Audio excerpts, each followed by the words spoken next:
እግዚአብሔር ማንን እንደጣለ አንተን ይጥላል። ማንን እንደተወ አንተን ይተዋል። ማንን አሳልፎ እንደሰጠ አንተን አሳልፎ ይሰጣል። አይዞ የአባቶች አምላክ እግዚአብሔር ካንተ ጋር አለ። የልጅነት አምላክ ኪዳን የገባልህ ጌታ፣ የቀባ ጌታ፣ የጠራ ጌታ አለ ካንተ ጋር። አይተውህም።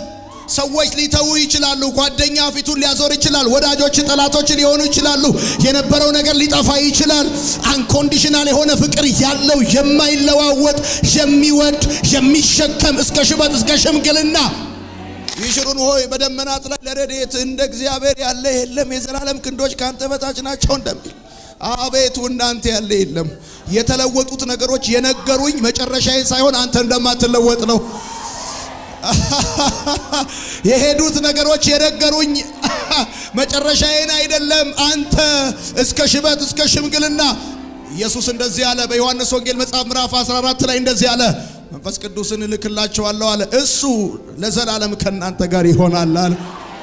እንደምታስታውሱት መጽሐፍ ቅዱሳችን ዳዊትን በተመለከተ የተለያዩ ዘገባዎችን ይዘግብልናል። በዚህ ጊዜ ዳዊት ልቡን በአምላኩ በእግዚአብሔር ያበረታበት ጊዜ ነበር።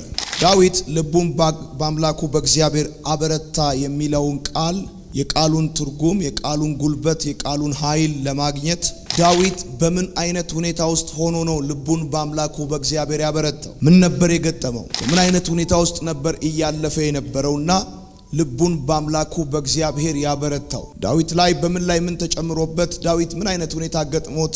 ዳዊት በምን አይነት ሁኔታ ውስጥ እያለፈ ልቡን በአምላኩ በእግዚአብሔር እንዳበረታ መጽሐፉ የሚነግራችሁ ጺቅላግ የምትባለውን ከተማ አማሌቃውያን ወረው እነ ዳዊት በሌሉበት እንዳቃጠሏትና ሚስቶቻቸው ልጆቻቸውን ምንም ሳያስቀሩ ከብቶቻቸውን ያላቸውን ንብረት ሁሉ በሕይወት እንደወሰዱባቸው እንደማረኳቸው ከዛም እነ ዳዊት ሲደርሱ በታላቅ ለቅሶ እንዳለቀሱ ማልቀስ እስኪያቅታቸው ድረስ እንዳለቀሱ በስተመጨረሻም ደግሞ ዳዊት በጣም እንደተጨነቀ በጣም እንደፈራ ውጥረት ውስጥ እንደገባ ነው መጽሐፉ የሚናገረው። ዳዊት ልቡን በአምላኩ በእግዚአብሔር ያበረታበት ሁኔታና ጊዜ ምን ይመስል ነበር ብላችሁ ከጠየቃችሁ ይህ ጊዜ ዳዊት ገና ንጉስ ያልሆነበት ጊዜ ነበር። በዚህ ጊዜ ዳዊት ገና ንጉስ አልነበረም። ዳዊት ተንከራታች ሰው ነበር፣ ስደተኛ ሰው ነበር፣ ቋሚ አድራሻ የሌለው፣ እዚህ ግባ የማይባል፣ ዛሬ ከበላ ነገ የማይበላ፣ ሳኦል የሚያሳድደው በሰው ሀገር የሚንከራተት ነው። በዚህ ጊዜ እንኳን በጠላቶቹ ተብለው በሚቆጠሩት በፍልስጤማውያን መካከል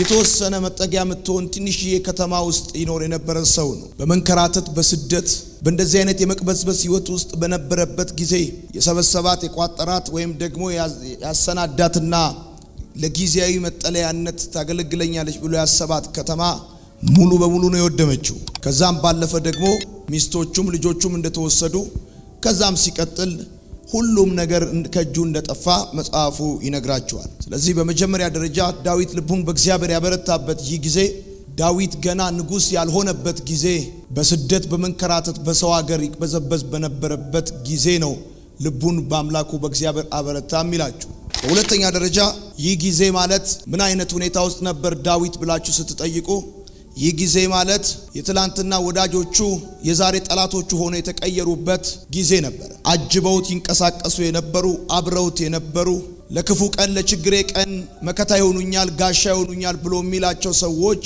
በሚገርም ፍጥነትና ቅልጥፍና ተቀይረው ጠላት የሆኑበት ጊዜ ነበር። ዳዊት እሱም እንደነሱ ልጆቹን አጥቷል፣ ሚስቶቹን አጥቷል። እሱም እንደነሱ ቤቱ ተቃጥሏል። እሱም እንደነሱ ያለው ነገር ሁሉ በምርኮ ተወስዶበታል። ግን በጣም በሚገርም ሁኔታ አብሯቸው ኩላቶ በመከራና በችግር ወሳኝ በሆነ ቀን አብረውኝ ይቆማሉ ያላቸው ሰዎች ከወዳጅነት ይልቅ በጠላትነት የተቀየሩበት ጊዜ ነው። በችግሩ ጊዜ ችግሩን ከማቅለል ተጨማሪ ችግር የሆኑበት፣ በመከራው ጊዜ መከራውን ከመጋራትና እሱን ከማጽናናት ይልቅ በመከራው ላይ መከራ ሆኖ የተጨመሩበት ጊዜ ነው። አለ እንደዚህ አይነት ጊዜ አለ። አብራችሁ ያጣችኋቸው፣ አብራችሁ የደከማችኋቸው መከታ ይሆኑኛል። አንዳንዴ ህይወታችሁ ስታስቡ ክፉ ቀን ቢገጥመኝ እከሌ ይደርስልኛል፣ የቀን ጨለማ ቢመጣብኝ እከሌ አለ እሱ እንትና ጋር ደውላለሁ ብላችሁ የምትሏቸው ሰዎች አሉ። እንደዚህ ብሎ የሚያስባቸው ሰዎች በሚገርም ሁኔታ ከፍጹም ወዳጅነት ወደ ፍጹም ጠላትነት ነው የተቀየሩት። ሊወግሩት ተነሱ ነው የሚለው። አንዳንድ ጊዜ ክፉ ቀንና መጥፎ ሁኔታ ሲገጥማችሁ ምን አለ በዚህ ጊዜ እንኳን ቢተውኝ፣ ዛሬና በዚህ ሰሞን እንኳን እረፍት ቢሰጡኝ እስክትሉ ድረስ የሚያደርሳችሁ ሁኔታ ይከሰታል። ሰዎች እኮ ቢተዋችሁ ጥሩ ነው፣ ትተዋችሁ አያቆሙም። ሌሎች ሰዎች እንዲተዋችሁ ሁሉ ይሰራሉ። ስለዚህ ዓይናችሁን የጣላችሁባቸው በክፉ ቀን ይደርሳሉ፣ አጠገቤ ይሆናሉ ብላችሁ የምታስቧቸው በመከራና በችግር በስቃይ በሰቆቃ ቀን በዳዊት ላይ ሊወግሩት ዳዊትን ሊገሉት ተሰበሰቡ እና ዳዊትም አብሮ አልቅሷል። የነበረውን ነገር ሁሉ አጥቷል። ለማልቀስ እንኳን አቅም እስኪያጡ ድረስ ነው የደረሱት። ምናልባት በዚህ ቤት ያላችሁ ዛሬ ጠዋቴን መልእክት የምትሰሙ አለያም በቴሌቪዥን መስኮት የምትከታተሉ አንድ ቀን አለ በህይወታችሁ ወሳኝ የምትሉት ቀን። በዛ ወሳኝ ቀን በጣም ወሳኝ የምትሏቸው ሰዎች መከራችሁ ለመጋራት ሳይሆን መከራ በእናንተ ላይ ለመጨመር የሚመጡበት አንድ ቀን አለ። በሶስተኛ ደረጃ ዳዊት በምን አይነት ሁኔታ ውስጥ ሆኖ ልቡን በእግዚአብሔር ያበረታው ብላችሁ ካላችሁ የነበረውን ነገር ሁሉ አጥቶ ሚስቱን አጥቶ ሚስቶቹን አጥቶ ልጆቹን አጥቶ የሚገርም ነው። ለልብ ማበርቻነት የሚሆን መኖሪያ የለውም። ለልብ ማበርቻነት የሚሆን ቤተሰብ የለውም። ለልብ ማበርቻነት የሚሆን የሚቆጠር ንብረት የለውም። ንብረቱን አጥቷል። ሁሉን ነገሩ ሁሉ ተወስዶበታል። አንዳንዴ በስራችሁ ልባችሁ እንዳታበረቱ ስራ የላችሁ። በዘመዶቻችሁ ልባችሁ እንዳታበረቱ አይን ላፈር ብለዋቸዋል። በንብረታችሁ ልባችሁ እንዳታበረቱ የሚቆጠር ንብረት የላችሁ። እንደዚህ ባለ የህይወት ጥያቄና ችግር ውስጥ ልትሆኑ ሊገጥማችሁ ይችላል። ዳዊት ልቡን በአምላኩ በእግዚአብሔር ያበረታበት ጊዜ ይሄ ነው። የጭንቅ ጊዜ፣ የመከራ ጊዜ። መጽሐፍ ሲናገር ተጨነቀ ነው የሚለው። ፕሮፋይላቸውን ሳያጣራ የኋላ ታሪካቸውን ሳያጠና ዕዳ ያለበት ዕዳ ከሌለበት ሳይለይ የሰበሰባቸው ወንበዴዎች ናቸው። ንብረትም ካፈሩ አብረውት ያፈሩት ናቸው እንጂ አብረውት ያገኙት ነው እንጂ ጫካ ከገቡ በኋላ ያመጡት ነው እንጂ ከከተማማ ሲወጡ ባለዕዳ ተብለው ነው የወጡት። ከከተማማ ሲለቁ ዕዳ ኖሮባቸው ወንበዴ ተብሎ በመንግስት የሚፈለግ ዱርዬ ነው ከዳዊት ጋር የተሰበሰበው። በጫካ ከመጡ በኋላ ከዳዊት ጋር ከተሰበሰቡ በኋላ ዳዊት ካስጠጋቸው በኋላ ያገኙትን ያጡት። ሲያጡ ደግሞ እነሱ ብቻ አይደለም ያጡት። በደንብ ስሙኝ፣ እነሱ ብቻ አይደለም ያጡት፣ ዳዊትም አብሮ ነው ያጣው። ዳዊት ልቡን በአምላኩ በእግዚአብሔር ሲያበረታ እዚህ ሰፈር ዛሬ ካደረ ቀጥለው ቀና አድር ተቅበዝባዥ ነበር። ቋሚ አድራሻ የለውም፣ ተንከራታች ነው፣ ስደተኛ ነው። ልክ በእንደነዚህ አይነት ሶስት ሁኔታ ውስጥ ያላችሁ ሰዎች የተረጋገጠና እርግጥ የሆነ የህይወት አኗኗር የሌላችሁ፣ ወንዱ ይሁን ሴቱ ይሁን የህይወታችሁን መልኩን እንኳን የማታውቁት ባልተብራራ ግልጥ ባልሆነ ድፍን ባለ አኗኗር ውስጥ ሆናችሁ ያላችሁ። ሁለተኛ ወዳጆቻችሁ፣ ዘመዶቻችሁ፣ ጓደኞቻችሁ የተለወጡባችሁ ከፍጹም ወዳጅነት ወደ ፍጹም ጠላትነት የተቀየሩባችሁ አለ። እንዲህ አይነት ጊዜ እኔ ያሳያችሁ አልላችሁ። ኢትዮጵያዊ ናችሁ፣ ጠዋትና ማታ ነው የምታዩት። ዳዊት ልቡን በአምላኩ በእግዚአብሔር አበረታ የሚለው መጽሐፍ በዚህ ጊዜ ነው። ሊወግሩት ተሰበሰቡ፣ ጨነቀው። የት ይግባ? በሰው እንዳይደበቅ አብረውት ያሉ ሰዎች ሁሉ ጠላት ሆነዋል። እቤቱ ቁጭ ብሎ እንዳይጽናናና እንዳይጸልይ ቤቱ ተቃጥሏል። ለመደበቅ ራሱ ለመሸሸግ የሚሆነው ቤት የለም። ያቺም እንደ ቤት ተቆጥራ ጽግላግ የምትባለዋ ትንሿ ከተማ እሳት በልቷታል። እነዛም ከትላንት በስቲያ ቅድም እንደነገርኳችሁ አብረንነን አይዞ እስከ ሞት ድረስ እንቀጥላለን። አንዳንዴ አለ ክፉ ገጠመኝና አጋጣሚ ወዳጆቻችሁን ወደ ኋላ የሚያስቀር። ማንም ቢለይ አልለይም ብሎ የፈከረውን ጴጥሮስ ክፉ አጋጣሚ ገጥሞት ነው ወደ ኋላ የቀረው። በዚህ ጊዜ ዳዊት መበርቻ ሲጠፋ፣ መጽናኛ ሲጠፋ፣ የአይን ማረፊያ ሲጠፋ፣ የሚመለከተው ለክፉ ቀንና ለጭንቅ ቀኑ የሚደውልበት ሲጠፋ፣ የአደጋ ጊዜ ተጠሪ ሲጠፋ ወዲያው ዳዊት ለዳዊት እንዲህ ብሎ መናገር ጀመረ። ዳዊትን መስበክ ጀመረ። አይዞ እግዚአብሔር አይተውም አይጥልም፣ የጠራ አይጥልም።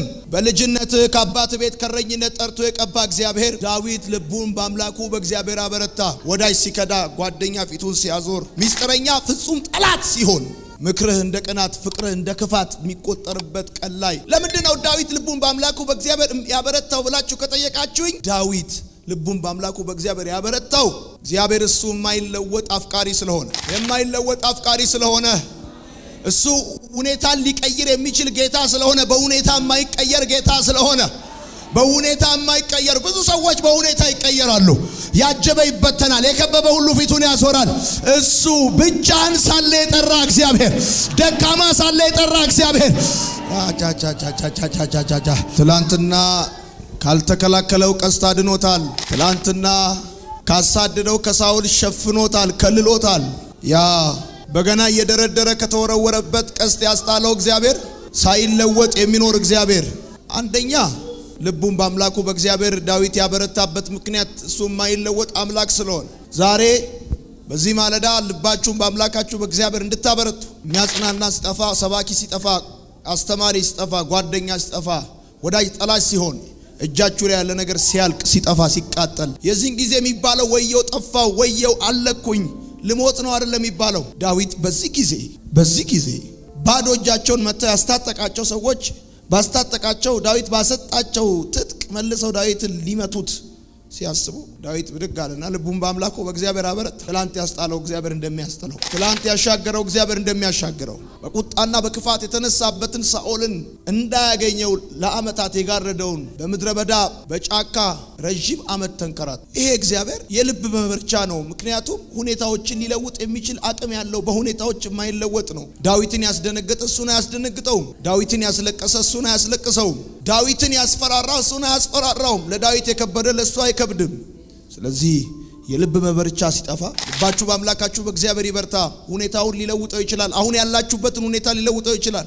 በዚህ ፍጥነት በመርዶክዮስ ላይ የታሰበውን በአንድ ሌሊት ታሪኩን ከገለበጠው አሁን ያላችሁበትን ሁኔታ ሊለውጠው ይችላል። በኢዮሳፍጥ ላይ የተነሱትን ሰራዊቶች ሁሉ ከበተነ በእናንተ ላይ የተነሱትን ሁሉ ይበትናቸዋል። ሊለውጠው ይችላል። ሁኔታውን ሊለውጠው ይችላል። የሸተተውን የፈረሰውን የሞተውን የተቀበረውን አልዓዛርን ከመቃብር ከጠራ ሁኔታውን ሊለውጠው ይችላል። አሁን እኔ ያለሁበትን ሁኔታ ሊለውጠው ይችላል። ያለሁበትን ሁኔታ ሊለውጠው ይችላል። በሁኔታ አትለወጥም አንተ የኔ ጌታ። የሰው መልክ የሰው ፊት አይደለም አንተን የሚያብራራልኝ። በቃና ዘገሊላ ያለቀውን ውሃ በመለኮታዊ ባዮሎጂ ወይን ጠጅ ያደረገውና የለወጠው ጌታ አልቋል፣ ውርደቴ ነው፣ ሽንፈቴ ነው፣ ውድቀቴ ነው ባላችሁበት ሁኔታ ላይ ጣልቃ ገብቶ የቤቱን ጠረን ሊቀይረው ይችላል። የህይወታችሁን ጠረን ሊቀይረው ይችላል። መታወቂያችሁን ሊቀይረው ይችላል። ስለዚህ ወዳጅ ሲከዳ ሰው ሲተዋችሁ ብቻ ሳይሆን ሲያስተዋችሁ ጭምር የዛን ጊዜ መበርቻ የሚሆን አምላክ እግዚአብሔር ስላላችሁ ረስታችሁት ነው እንጂ ስንቱ ሁኔታ እየተለወጠ ራሱ እዚህ እንደደረሰ። ልባችሁ በአምላካችሁ በእግዚአብሔር ይበርታ። ለዛ ነው የሚባለው። እንደዛ ነው የሚባለው። ልክ ከፍጹም ወዳጅነት ወደ ፍጹም ጠላትነት ሰዎች ሲቀየሩ መስታወት ጋር ትቆማለህ። መለወጥ ማያውቅህ የበረታ የዘላለም መጥተው የሄዱ ጠቅላላ የነገሩኝ ማብቃዬ እንደሆነ ሳይሆን የነገሩኝ ላይተወኝ ለዘላለም ከኔ ጋር ሊኖር የተሰጠኝ መንፈስ ቅዱስ እንዳለን የነገረ። ልባችሁ በአምላካችሁ በእግዚአብሔር ይበርታ። የዛን ጊዜ ነው እንድትጀግኑለት ይፈልጋል እሱ። ከዛ በኋላ ዳዊት እንደዚህ አለ። ልክ ይሄ ነገር ሲሆን በስደት በመንከራተት በሰው ሀገር ከተማው ሲቃጠል ልጆቹና ሚስቶቹ ሲወሰዱ ወዳጆቹ ጠላት ሆነው ሲቀየሩ ዳዊት እንደዚህ አለ። ወደ ካህኑ ተጠጋና ኤፋዱን አምጡልኝ አለ። ጌታ ሆይ አምላኬ ልውጣ? ፍለጋቸውን ትሰጠኛለህ የኔ ጌታ? እገላለሁ አሉኝ አላለም። ሊደበድቡኝ ነው ሊወግሩኝ ነው አላለም። ተረጋጋ። ልቡን በአምላኩ በእግዚአብሔር አበረታ። ልውጣ ትሰጠኛለህ? እግዚአብሔርም አለው ውጣ። መጽሐፍ ሲናገር እንደዚህ ይላል፣ የጎደለ እንኳን አልነበረም ይላል። ከሆነ ቤት 3 ተወስዶ ከነበረ 2 አልተመለሰም። እንደውም ነው የሚለው የተወሰደው ብቻ አይደለም፣ ሌላ ከምርኮ ሁሉ ጋር እግዚአብሔር ነገሩን ቀየረው። ልባችሁን በእግዚአብሔር አበርቱ። መነቃቃታችሁን ቀጥሉ። የልባችሁ ሙቀት እንዳይጠፋ ኢንቫይሮመንቱ የሚሰብካችሁ ስብከት ስለ ህይወት ስለ እግዚአብሔር ያላችሁን አንደርስታንዲንግ እንዳያበላሸው። ብዙዎቻችሁ ምናልባት እዚህ ወጣቶች ስለሆናችሁ መፈቀር ላይ ብቻ ልትሆኑ ትችላላችሁ። መፈቀር የሚባል ገጽ ብቻ አይደለም ህይወት ያለው። እሽኮኮና አርገ ያሉ ሰዎች እንደዚህ ላይ እንደዚህ እንሆናለን የሚሉበት ቀን ይመጣል። ልባችሁ በአምላካችሁ በእግዚአብሔር አጀግኑ። እመኑኝ፣ እናንተን ያስደነገጠ የሕክምና ሪፖርት እግዚአብሔርን አያስደነግጠው። እናንተን ያስደነገጣችሁ አሁን የሚወራው ዜና እግዚአብሔርን አያስደነግጠው። ለዚህ ነው ዳዊት እኮ እንደዚህ ያውቀዋል እኮ ዳዊት በዚህ ሰውዬ የማንም ልብ አይወረዳል። ጎልያድን አይቶት በዚህ ሰውዬ የማንም ልብ አይወረድ።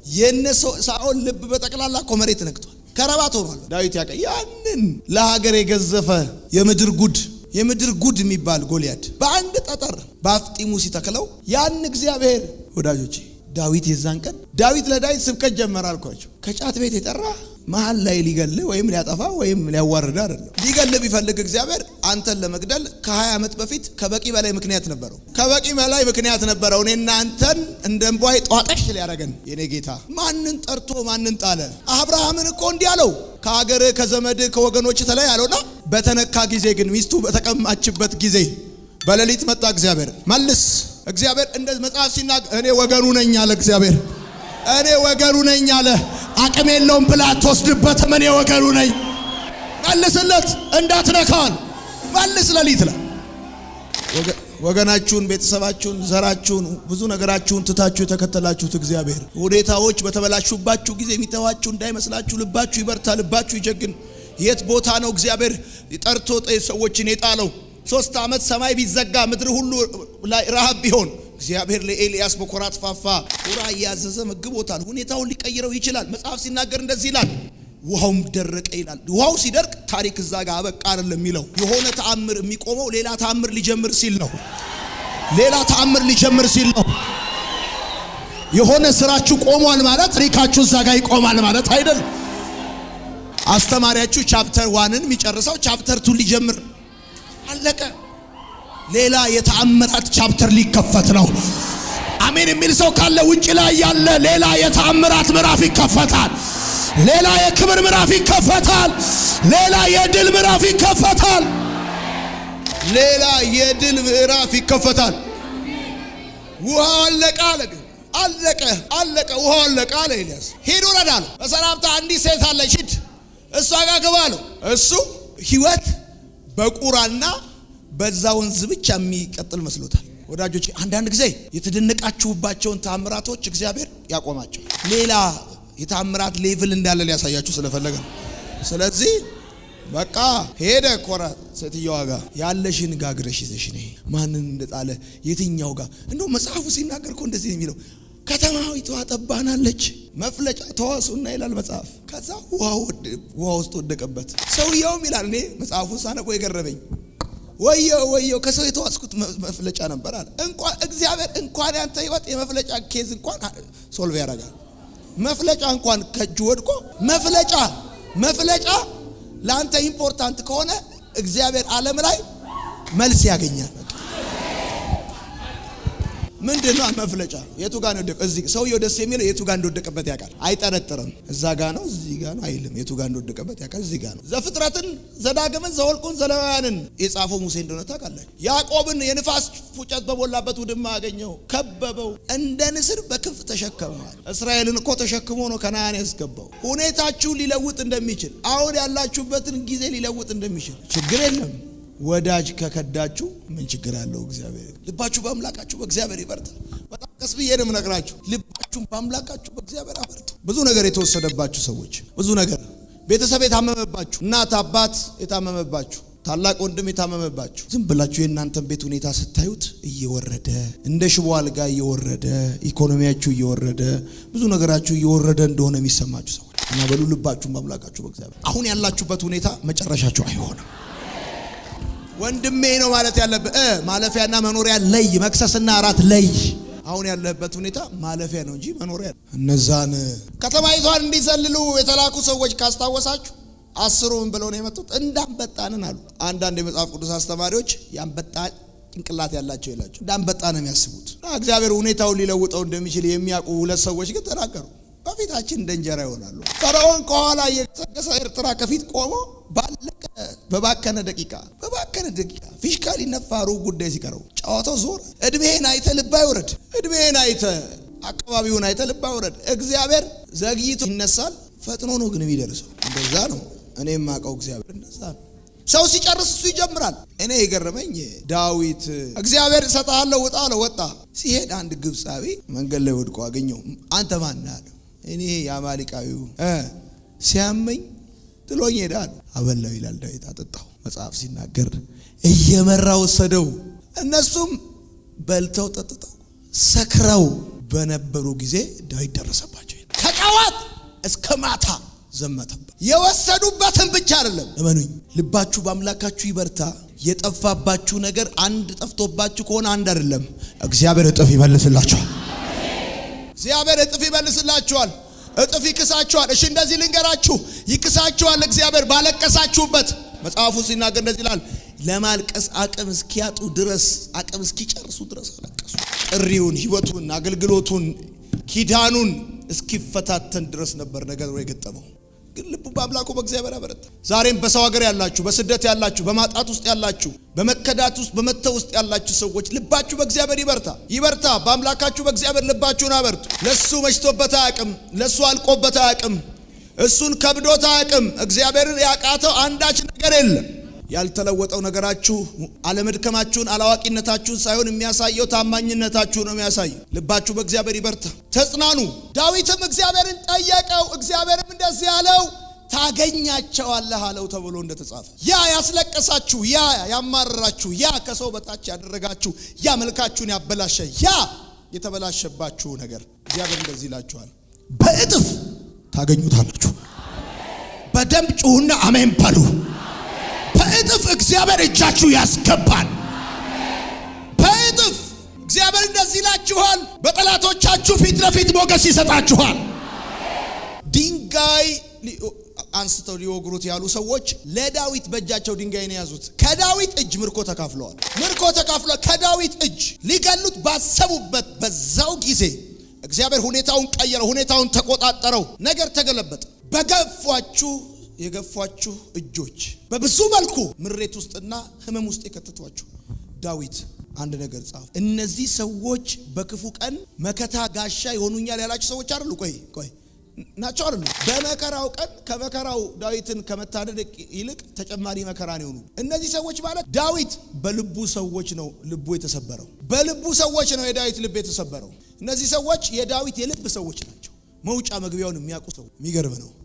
አንዳቸውም ስላልተዋጉ፣ አንዳቸውም ወደ ኋላ ስለቀሩ ምርኮ ላልተዋጉ ሰዎች አይሰጥ ሲባል የጠበቀም የተዋጋም እኩል ይካፈላል ያለው ዳዊት እዚህ ጊዜ ለመሰላችሁ። ከፍጹም ወዳጅነት ወደ ፍጹም ጠላትነት ሰው የሚቀየርባችሁ ብዙ ጊዜ ወዶ አይደለም፣ ሁኔታው ነው። የገጠመው ሁኔታ ሰው ይቀየራል። የገጠመው ሁኔታ ነው የቀየረው። ያጣው ነገር ነው ያስቀየረው። በልባችሁ ቂም እንዳትይዙ። ልባችሁ በእግዚአብሔር ይበርታ። ሁል ጊዜ ከእግዚአብሔር ጋር ትኩረታችሁን፣ መከታችሁን፣ ጋሻችሁን የቤታችን ምሰሶ ማገር ወደቀ፣ ተሰነጠቀ፣ ተሰበራት በሉ። የቤታችሁ ምሰሶ ማገር፣ የኢኮኖሚያችሁ ምንጭ እንደ ማገር እንደ ምሰሶ የምትቆጥሩት ነገር ሲነቀል ድፍት የሚል ይመስላል፣ ግን አይደፋም። ልባችሁ በእግዚአብሔር ይበርታ።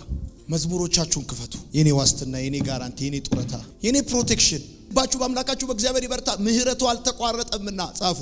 ምህረቱ አልተቋረጠምና ፍቅሩ አልተለወጠምና ለሱ የሚከብደው ነገር የለምና ሁኔታዎችን መቀየር ይችላልና ልባችሁ በአምላካችሁ በእግዚአብሔር ይበርታ።